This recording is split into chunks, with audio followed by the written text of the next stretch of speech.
Hello everybody, and welcome back one last time to Lookouts.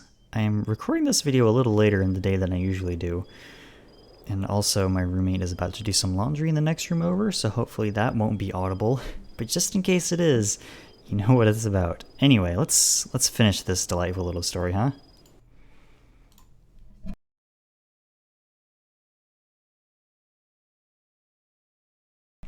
Twisting the handle, you opened the door with some haste, shuffling inside together. You turned and closed the door as quietly as you could, still bumping against the frame, the handle creaking as it turned beneath your hand. You waited there, facing the door, giving yourself a moment, breathing slowly, feeling the metal in your palm, gripping it tightly. With the door closed, the peppering of gunshots from outside was much softer. You could imagine them as raindrops against the window. Nice room. You let go and turned to look around the room. You agreed. It was nice. It was bright, the sunlight skimming in through the window, curtains open, fading onto the pillows. A clean bed, a side table, a dresser. You wandered over to the bed, reaching out to touch, but thinking better of it when feeling the blood sticking between your fingers. A large rug laid on the floor next to the bed, so instead you lowered yourself down to sit on it, leaning back to rest against the bed.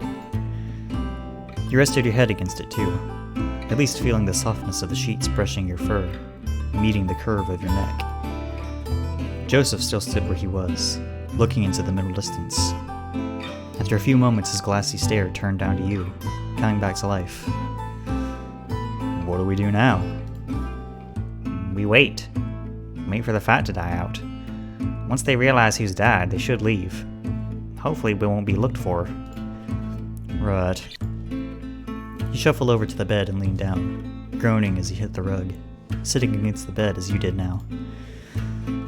Sit here and hope for the best. As good a plan as we've had so far. His hurt leg stretched out against the floor as he massaged the muscle gently, bringing the other closer out of the way. Leg's killing me. Well, not really, thank God. The bleeding looked like it had stopped, thankfully, but it still needed tending to before it got worse. Your ears flicked as you turned your head, and you felt the still air stinging against the exposed tip of your ear. You reached up for a moment, feeling it, fingers running past the matted, sticky fur. The bleeding had stopped there, too. You can get patched up when all the townsfolk come back. I hope. Yeah, I'll be fine, don't you worry. You tried not to worry, settling yourself down, trying to rest. You stared at the wall of the bedroom, unsure what to think, unsure how to feel, tracing the grain of the wood with your eyes.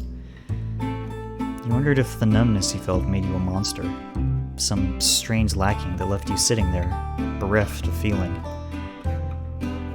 How are you supposed to feel when Curly's sitting behind a house, limp, body baking in the sun? How are you supposed to feel with black draped over a window, lifelessly hanging in the shade of the porch? You couldn't shake the feeling of the glass pressed against your neck through your fur, cold against your skin. Like it was still there. Like if you moved, in a second you'd find yourself gasping on the ground, drowning, grasping at your throat. You were brought back from your thoughts as your ears drew your eyes away from the wall, down to your side. Down to where Joseph's hand fidgeted, tapping against the floor. The softest of patters against the rug, an unheard rhythm from within him. His breathing caught your eye too, the noticeable rise and fall of his chest, the long exhales through his nose.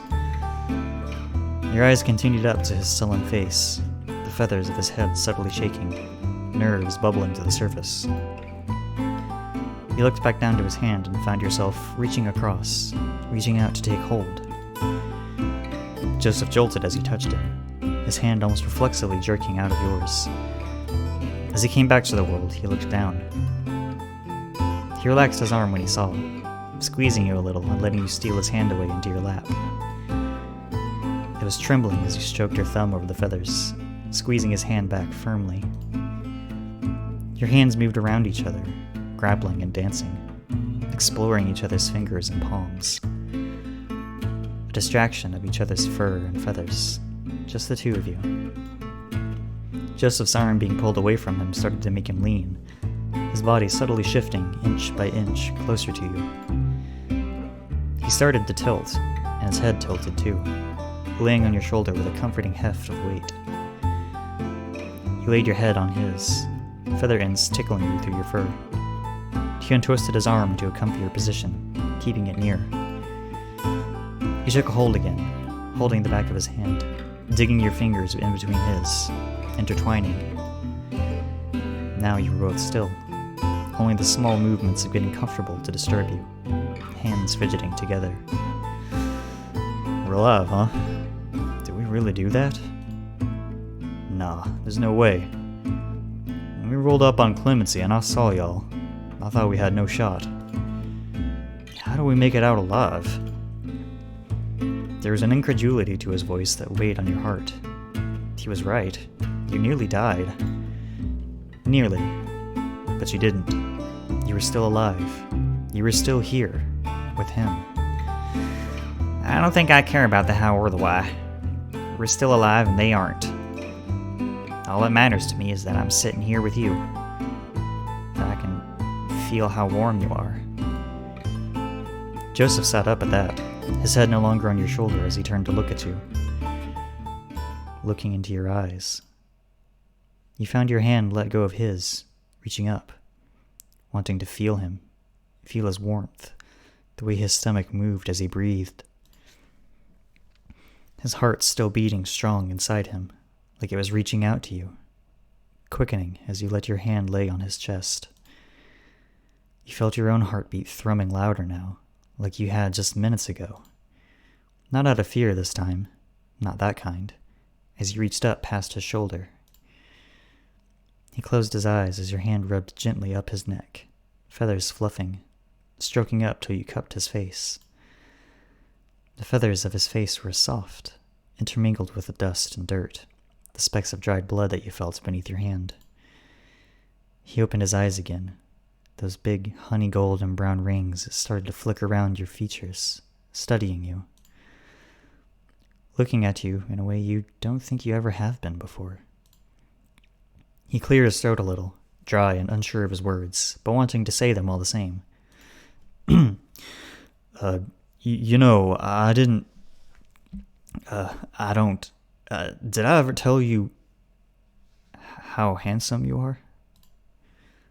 You couldn't help your little snort as he laughed, turning your face away, giggling over the nervous trip of his words. No, I don't think you did. Aw, come on, Robin. Looking back at him, it felt like your faces were closer. Your laughter subsided. Cheeks starting to warm as the sweetness of his words trickled into your thoughts like honey. You found yourself leaning in, slowly, as did he, your eyes glancing at each other's mouths. The stretch of tension in your back as your head pushed forward had your hand buried in the softness of his feathers, pulling him closer. Eyes meeting once more, just a moment before...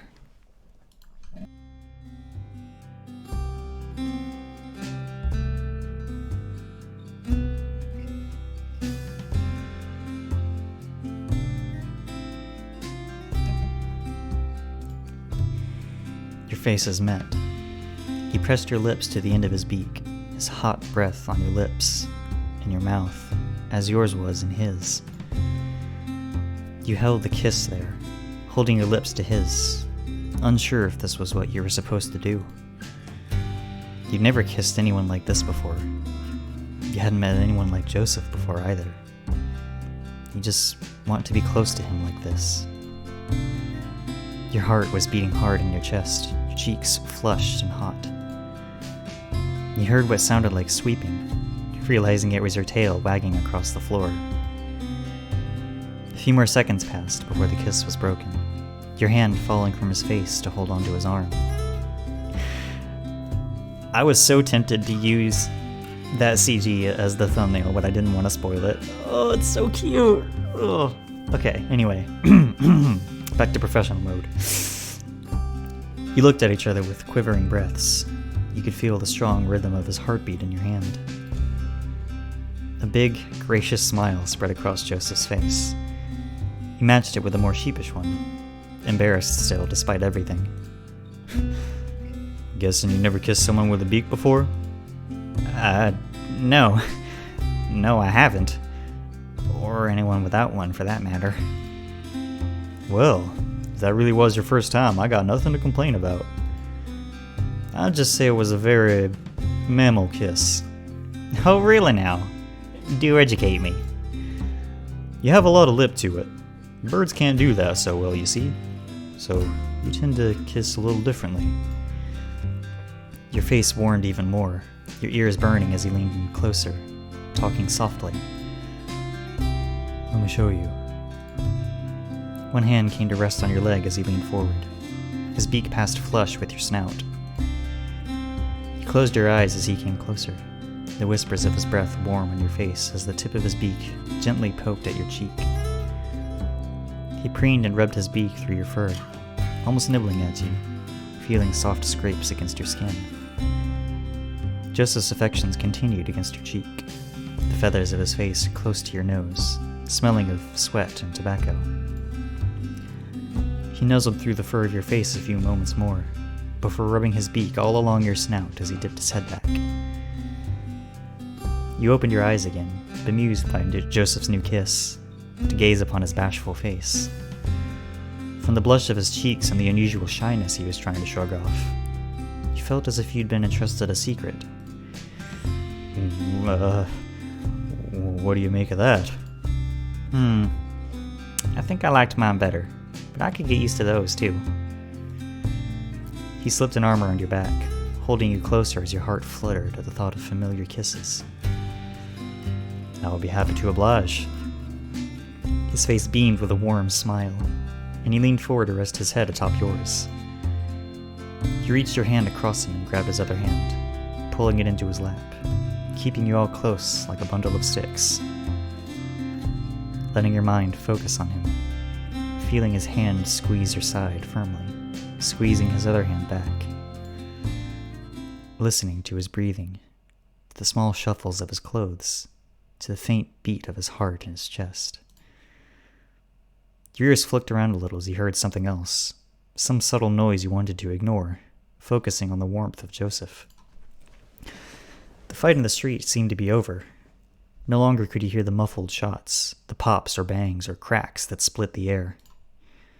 What you could hear now, though, were rhythmic thuds, distant and soft, but growing louder by the second. It was footsteps. First at the stairs, but now coming along the landing, coming closer. That was my Xbox controller that just fell off my desk. Sorry about that.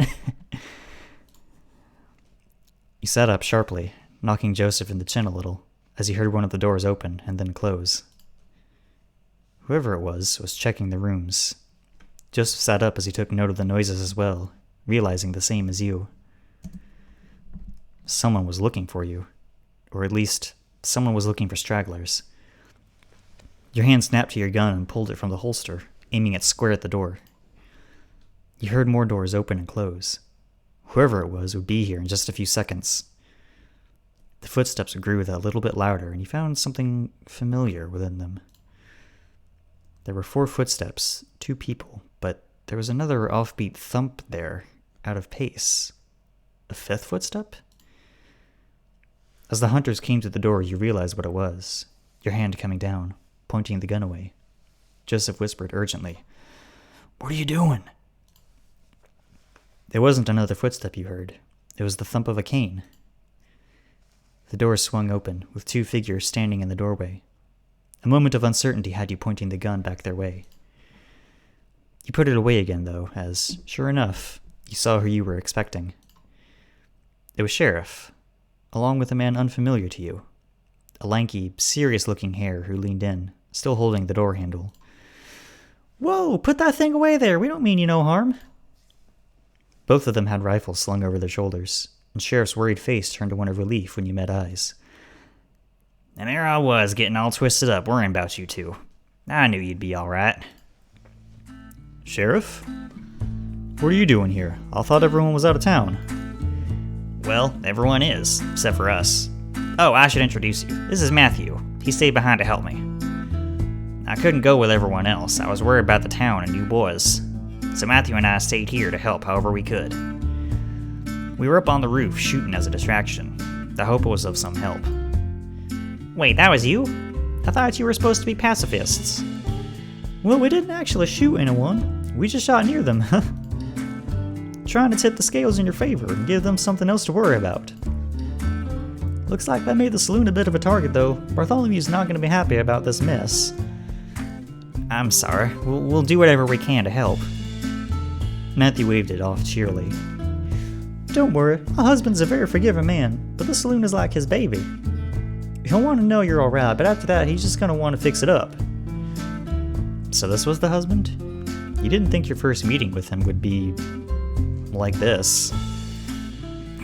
Seems like he got banged up pretty bad, too. I don't know if we should have done more.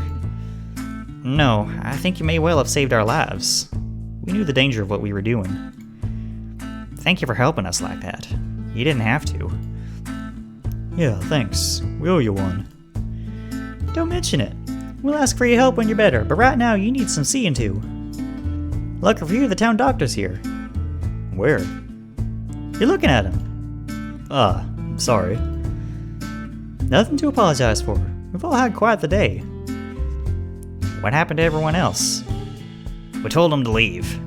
Their bosses are dead, and we said more people will be back soon too. None of them felt like sticking around. You're safe. Inside yourself, there was some deep sigh of relief you didn't realize you'd been holding on to. Like you hadn't breathed right for days. You nodded gratefully. Matthew came into the room and started tending to Joseph first, looking over his injuries. You were both hurt, bruised, and bloody, but you were safe now. You wondered how long it would be until you could believe that.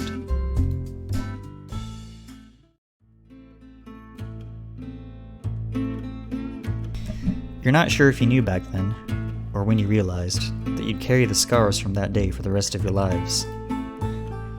You and Joseph were put up in separate rooms at the saloon by Bartholomew, who insisted you stay so that Matthew could treat you both. The month you spent resting and recovering there was full of sleepless nights. Nightmares came often, some more vivid than others. You often woke in the early morning to find you and your bedsheets drenched in sweat. Some nights you were woken by Joseph shouting. Those nights you'd sit up in bed, waiting for him to come into your room and crawl in, lying with him until he fell asleep. Other nights, where you felt shaken and sick by what you dreamt about, you'd wake him, asking if you could sleep in his bed. Neither of you talked much otherwise. You kept to yourselves in your rooms, resting. Doctor's orders. You weren't sure of their benefits, but Matthew brought you medicines occasionally, often some concoction involving whiskey. He joked about the perks of having a bartender for a spouse. The taste was vile to you still, but he found it helped just a little. It was odd, you thought, that the respite of bed rest felt like just as much work as being up and about at the camp. It sometimes felt like resting was the last thing you were doing. As the days rolled by, there did come the point you'd been waiting for, where you both were feeling fit enough to get up and do something. You still kept to the saloon, only seeing a handful of familiar faces at odd times. The saloon was already clean and mostly fixed up by the time you were recovered enough to lend a hand. You felt like you'd missed your opportunity to help out, but Bartholomew assured you he'd need help when the new windows were to be fitted. He'd also brought up that neither of you had joined in on the nightly gathering at the saloon. That now you were better, everyone would love to see you. You'd heard the gatherings all those nights you'd been resting. Attendance waxed and waned, but every night the saloon was bustling and merry, full of people enjoying each other's company, singing songs, telling stories. The idea of being in the midst of that crowd put ice in your stomach. Joseph happily agreed to come along to the next gathering, and so did you.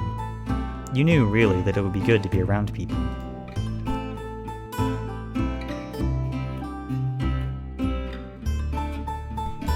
Now here you were, standing in front of the window in your room, looking out, past the vague reflection of your face in the glass. Night had fallen. Lights and houses down the street snuffed one by one as people left for the saloon, the downstairs filling with the town. Already you could hear the muffled sounds of mingling, chatter, spatters of loud laughs that had grown familiar to you through the walls. You kept looking out the window, into the dark desert, knowing that you'd have to move soon.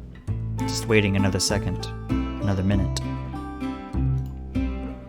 You had to go on, leave the room. A short sigh at yourself sent you off, walking across the room to meekly open the door. You pulled it open just a crack, the warm lamplight in the saloon spilling in, and to your surprise you found Joseph standing there. One hand raised about to knock on your door. He flashed you a little smile, clearly asking if you could come in. You opened it just enough to let him in before closing it, leaning with your shoulder to the door as he stood close to you. Hey. Ha. Your greetings practically stumbled over each other, both clearly antsy, trying to get some words out. Are you ready? You chewed the inside of your cheek a little as you thought. You wanted to be ready. You wanted to go down and see the people who had cared for you. Joseph was here too. It would be fine. I'm not ready either, if it helps. I figure if we dilly-dally about it, though, we'll never be ready. Yeah, you're right. You sighed and Joseph patted you on the shoulder, a little reassurance to get you going. All right, let's go have a good time. That's the spirit. Joseph followed close behind as you opened the door wide and stepped out, eyes adjusting from the darkness of your room.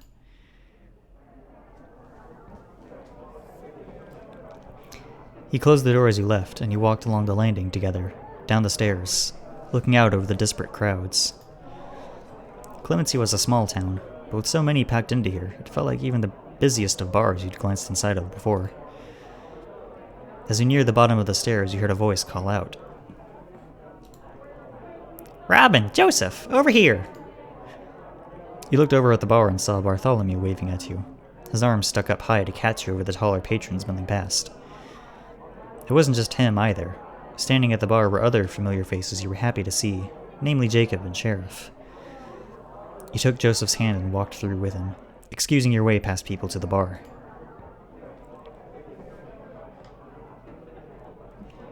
Jacob and Sheriff sidled along to make some room between them, a friendly gap for you both to squeeze into. It's good to see you well again, Robin. I found myself rather worried after what happened. I'm glad to see you too, Jacob. I didn't lose another limb, so I think I have nothing to complain about.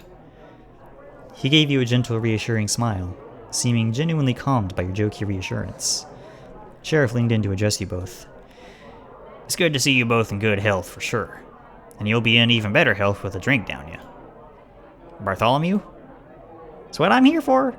On the house, fellas, what are you drinking? Damn, really? You sure? We've been taking up your rooms and now free drinks. You're really spoiling us. You need something so we can toast to your health. Go on, take your pick. Well, I think I'll just stick with the beer. Alright, how's about you, Robin? Can you do me a whiskey? You felt Joseph giving you a quizzical look, surprised you'd choose such a hard liquor. Sure thing, let me get on those. He turned and busied himself with finding what you'd ordered, and he looked at Joseph, his face still confused over your choice. What? I've acquired a bit of a taste for it. No, I can respect it. Just didn't see it being your kind of thing. I'm full of surprises, huh? Sure are. You felt a little blush rise to your cheeks as he gave you a wry smile. Bartholomew set down a stout tumbler of whiskey alongside the beer on the counter. You took your drinks as Sheriff started to speak. That's more like it. Now, a toast to Robin and Joseph. You boys pulled off something incredibly brave, and I'm thankful you made it. Hear, hear. You went round clinking glasses with Jacob, Joseph, Sheriff, and Bartholomew before taking a sip of your whiskey. Before it even reached your lips, the smell was burning in your nose, and continued to burn as it slipped down your throat. It was a pleasant burn of sorts, though. You weren't sure if that was the way it was meant to be, but you enjoyed it all the same. So, boys, I don't know what your plans are now you're all fixed up, but I thought I'd take the moment to ask if you'd like to stay in Clemency. I really think you'd fit in here. It's just an invitation, mind you. No need to give me an answer now, but just think about it for me. You and Joseph glanced eyes for a moment, both humbled and blindsided, unsure what to say. Why did the question leave you gripping your glass, fidgeting your thumb over the rim? Wasn't this something you wanted? Thank you, Sheriff. That's a very kind offer. I'll have to sleep on it, I think. Not a problem. Just a suggestion, really. Don't mind me none. Truth be told, I can't say we have much in the way of plans as of now. Yeah, no, I haven't. We've not really thought about what to do next. That was the honest truth. All you'd focused on was getting away from Curly, out from under his shadow. Now you were free, you could do anything, and yet could think of nothing. A tightness took hold in your chest. If it isn't my favorite patients! Matthew came wandering over to the bar and greeted you both with a beaming smile. Great to see you up and at it. All thanks to you, Doc. Aw, you're too kind. I'll drink to that. He took a swig of the beer he held, as did Joseph in kind. I'm setting up a poker game right now, so thought I'd wander around and see who's game. I'll join in. Alrighty, I've already got another guy as well, so just need at least one more person. You able to sneak away from the bar, hun? He spoke past you to Bartholomew, who rolled his eyes. I admire your tenacity, Matthew, but I'm not going to join in on your poker no matter how many times you ask. Alright, can't blame a man for trying. Joseph caught your eye and gave you a look to ask, you mind if I go? To which you just nudged him encouragingly with your elbow. I'm game, if you're prepared to lose. Oh, that's fighting talk. I should have known you'd be up for it. Come with me to the table. Joseph gave your arm a gentle squeeze before he grabbed his beer and headed with Sheriff towards the back of the saloon. You watched him disappear in the throng of people before turning back to the bar, just left with Jacob and Bartholomew. Not a gambler then, Jacob? Oh, heavens no. Not that I have any particular objection, I'm just terrible at it. I have to say my poker face is quite dire. You chuckled at that, certainly seeing how it could be the case. Your eyes turned down to your drink, small talk dying away. Staring into the clear liquid that streaked the glass as you rolled it around in your hand. Were you a whiskey drinker now? You couldn't have foreseen that a month ago. Nor could you have foreseen before that you'd meet Joseph, that you'd end up here, having left the gang, Curly gone. Thinking back on it, it felt like you were always going to be under Curly's thumb. What else was there for you? That was going to be your life until the tides of fate swept you elsewhere. You didn't think you'd ever have a chance like this. Now you have the chance to choose your life. Everything is still just as hazy. What comes next? I know that look. You turned your eyes up to Bartholomew as he put his elbow on the bar, leaning in with a friendly, knowing demeanor.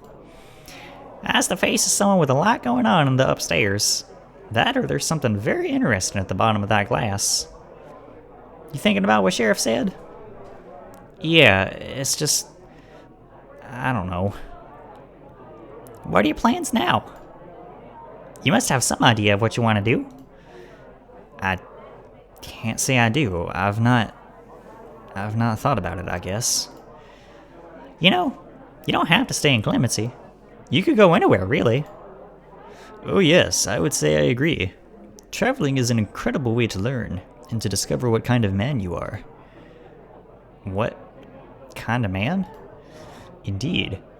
It is easy when young to think you know the world, think you know yourself well. That is what I thought before I went on my pilgrimage. The man who left Pennsylvania all those years ago is not the same man who arrived in Clemency. In fact, the man who arrived in Clemency and the man sitting at this bar now are not the same either. Convening with your fellow people gives a great deal of clarity and substance to your character. I think I see what you mean. You knew what he meant, of course. You'd run with Curly for years now. Who you were when you left home and who you are now are strangers to each other. You weren't sure, if that person from years ago met you now, that you'd be someone you wanted to know. It's not just yourself, either. You can learn a lot about someone else from traveling with them. Me and Matthew learned so much about each other on the trail, both the good and the bad. I don't think you really know someone until you've had to share the same bed for weeks on end. It could be good for you and Joseph. Maybe. You could feel your cheeks turning red. Joseph had talked about riding east before, but that was more like running away at the time. What Bartholomew said stuck in your head. Do you even know Joseph? Do you really know him? You thought you did, but really, you've only just met. You don't really know that much about each other. While you may feel things for him, you never have anyone else, and you've gone through hell and high water to be here together. Is that enough? Is that a reason to stick together? Do you want to know who he is? Do you want him to know who you are? You have no idea what the future holds. You have no idea about anything. You don't know Joseph. He doesn't know you either. You don't even know yourself. Tar was welling up in your chest, coating your insides, making you heavy, breathing deep, tapping your fingers on the bar. It's too warm in here, too many people. You need some air. You feeling all right, Robin? His words snapped you out of your thoughts, but the feelings remained. You nodded subtly. Yeah, I think I'm gonna go outside, get some air. Giving them both a weak smile of reassurance, you left your drink on the bar and stepped away, passing strangers to head out the doors.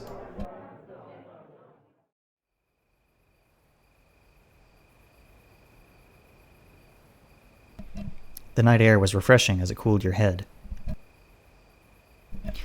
You welcomed the chill breeze from the desert that ruffled through your fur. You didn't hang around long on the saloon porch, walking away into the town, leaving behind the yellow light that spilled from its windows. You left the town, too, past the sign that read its name, making your way up a path at the outskirts that brought back forlorn memories. Memories of feelings not unlike the ones you were harboring now, as you stood at the top of your climb, on a familiar cliff. You took slow, deep breaths of the night air, filling your lungs, clearing your head. You wandered over to the cliff edge and gazed over the town, the light of the saloon stark against the inky dark. The desert was quiet, save for the whistle of wind carrying the chirp of insects. You crouched down and fell on your haunches, sitting and letting your legs hang over the edge of the cliff.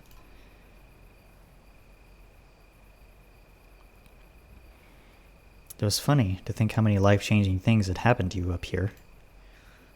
Meeting Joseph, spending the night with him, sowing the seeds of your plans to be free. Was there some comfort to being up here, perhaps? Fond and fresh memories that calmed you, reminding you why you were here. Still, there was a gnawing feeling on your heart, no matter how much you hoped for there not to be. Why are you feeling like this? Why are you so worried? Why are you so scared? What's wrong with you? Shouldn't this freedom you have now be a good thing? Why does it feel like everything is about to come crashing down around your ears? What about Joseph? Sweet Joseph that you made a promise with. You let out a heavy sigh. You didn't expect to be weighed down with so many thoughts tonight. This was supposed to be a celebration. Now you were up here, away from everyone, many contradictions running through your mind. It's always been your answer to things, running away. The only time you didn't was because of that promise. How stupid can you be to choose to fight, and then want to run away from everything you were fighting for? You'd probably run away from yourself if you could. You just wish you could answer why. You sat for a little while. The wind up here was still a pleasant breeze. The blew past your head, cooling your warm ears, taking small grains of sand with it that floated off the cliff. Not thinking about much at all as you looked out into the night, at the distant, dark blue silhouettes of hills. "Howdy, stranger. What brings you out here?" You were drawn from your trance by Joseph's voice all of a sudden. You were so out of it you hadn't even heard him approach. You turned and looked up at him. He was standing a few paces away, his beer in one hand, your whiskey in the other. "Mind if I join you?" You nodded at the ground, letting him know he could come sit. He walked over and lowered himself carefully to sit next to you, keeping the drink steady. He held your whiskey glass out to you by his fingers, and you took it as he put it on your palm. Thanks. No problem. So like I said, what brings you out here?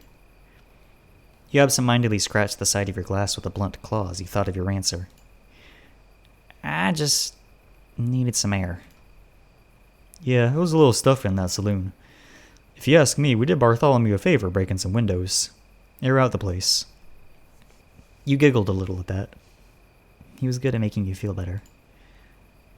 How are you always so charming? It seems to come so easy to you. He looked a little bashful at that comment, scratching his head, unsure of what to say. I don't know. I just picked it up over time, I guess. Hopes you get out of fights and whatnot. Yeah, that makes sense. You feeling alright? Didn't say anything when you left.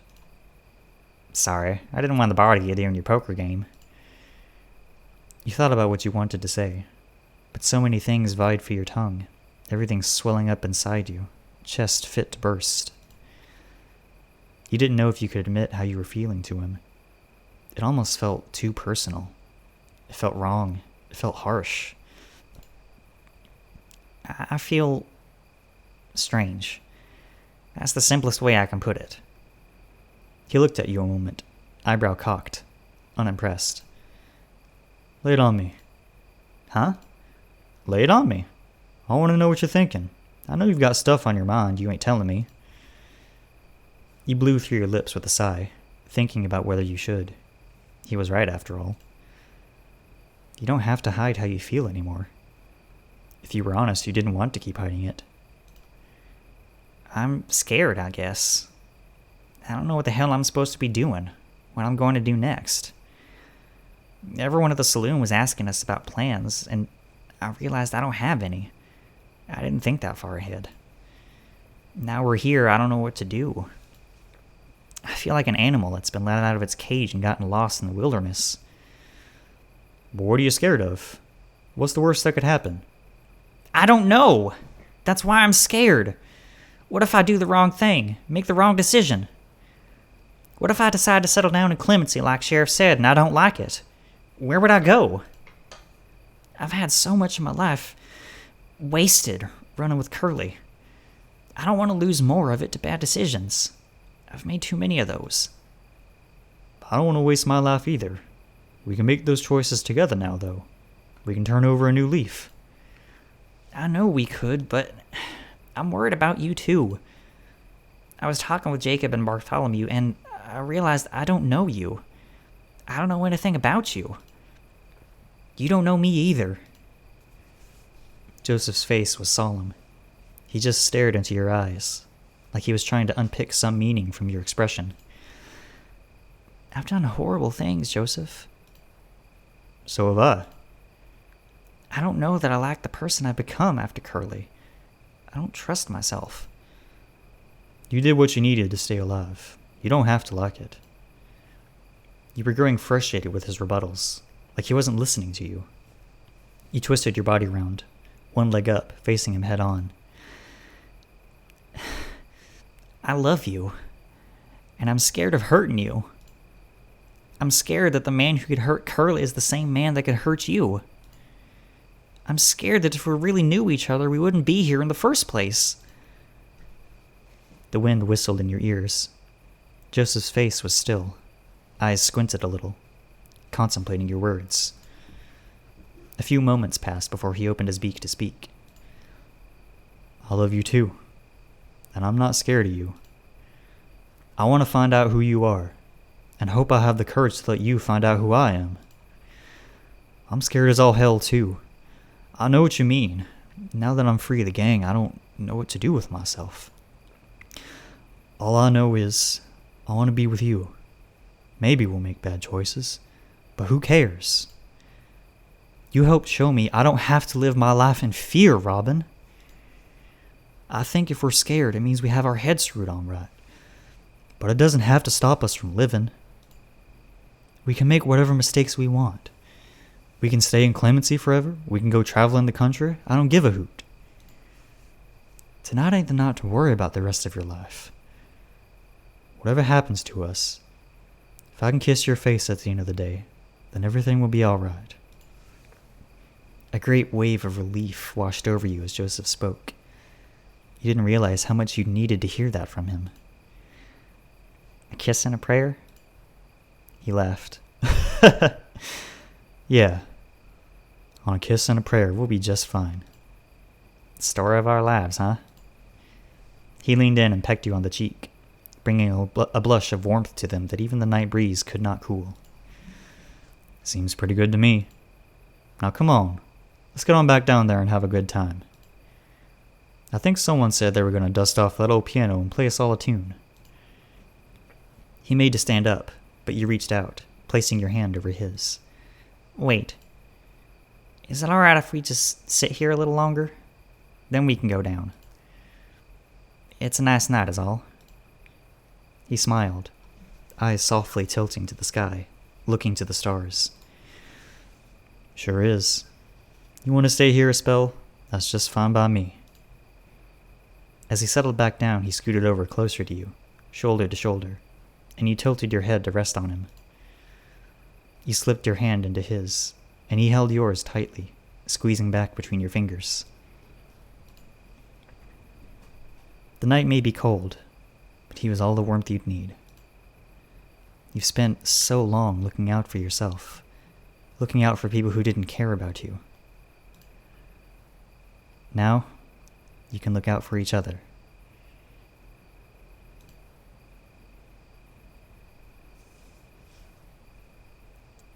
We can all look after the people in our lives.